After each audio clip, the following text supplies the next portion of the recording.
Hey Crossroadians, Dragon here.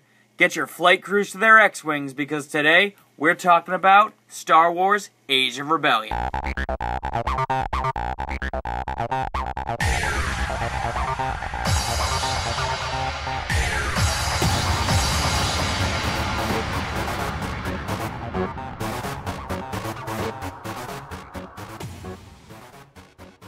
Dragon here, and this week we're going over Fantasy Flight's newest installment in their Star Wars RPG, Age of Rebellion. Now this past week, Fantasy Flight released the beta for Age of Rebellion, so I'm going to start everything off by saying this is not the full game. There's more likely things are going to change with the release of the full core book, Age of Rebellion. But for now, I'm just going to base this review off of what we have in the beta. I'll preface all this by saying every change that's in Age of Rebellion fits perfectly into any Edge of the Empire campaign. And a lot of times you can have both Edge of the Empire characters and Age of Rebellion characters in the same campaign without having any real issues.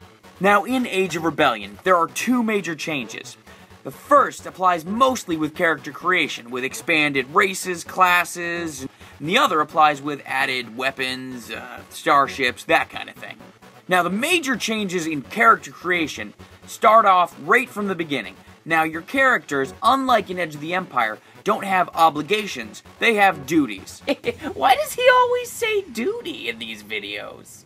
Now, with these duties, every mission you accomplish for the rebellion gives you favor, and so you start at 0 and work your way up to 100. Now, as each mission fails or succeeds, you'll gain prestige with the rebellion. And if you hit 100, the rebellion will reward you for that. Now, just like with obligation in Edge of the Empire, the DM will roll at the beginning of each session.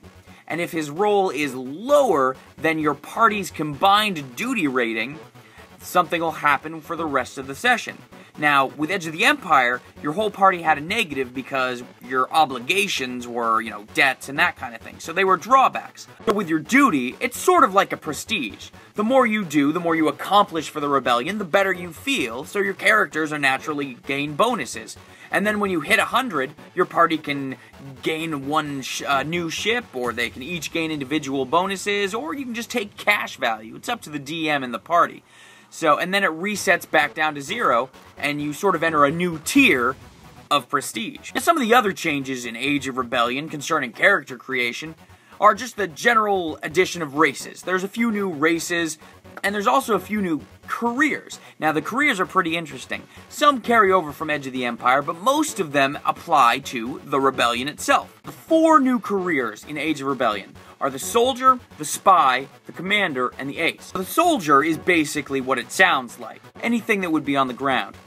The Spy is sort of the back door. He's good at slicing, getting in, stealthy. The Ace is more of the pilot class. You've got the driver, you've got the gunner, and then you've got sort of the speed jockey. And finally, the Commander, and the Commander is the one I find actually the most interesting, because he's the one who's leading everybody, not necessarily from the front lines, but possibly. Interesting specialization of the Commander's career, in my personal opinion, is the Commodore. Now, the Commodore is actually what they call a capital ship commander. So he's the one that isn't actually piloting anything, but he's leading the giant fleets into battle. And I think this would make an actual really interesting campaign where you have the players play as the command crew of a full-blown fleet vessel. Now, one of the second major changes is just simply the addition of new ships. And this has been something we've all been waiting for. Now we have the stats for some of the capital class ships in between the Rebellion and the Empire. We're talking Star Destroyers, Super Star Destroyers, we're talking the Mon Calamari fleet vehicles, we're talking heavy stuff. And this is really exciting for those of us who have really wanted to get into the Rebellion battle. It's a lot of stuff that you can really play with and see just what you can do with, mass crews or just epic space battles. Lastly, one of the other major changes is just the introduction of a new Force Power career.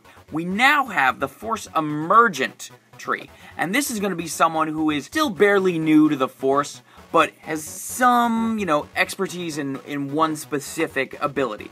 They've also created 2 new Force Power trees, and these have to do with enhancing one's body. So, someone who uses the Force to basically do, the high jumps and sprinting, that kind of stuff. And then the Force Foresee. And this one's kind of fun to play with the GM, because it allows you to, get a glimpse into the future of where your party's gonna be at. But the DM can always play with that. Oh, you only rolled 1 success on your Foresee force check? Let me check the book here. Oh yes, so you see yourself standing over your best friend's corpse with a smoking blaster pistol in your hand. That's just a quick overview of Age of Rebellion and the new stuff that's come out with it since Edge of the Empire was released. Like I said, this is based entirely on the beta book, so everything in it is subject to change before the actual release of the book, which should be spring of 2014. The next book after that is the Force and Destiny core rulebook, which is slated for, I believe, summer of 2015.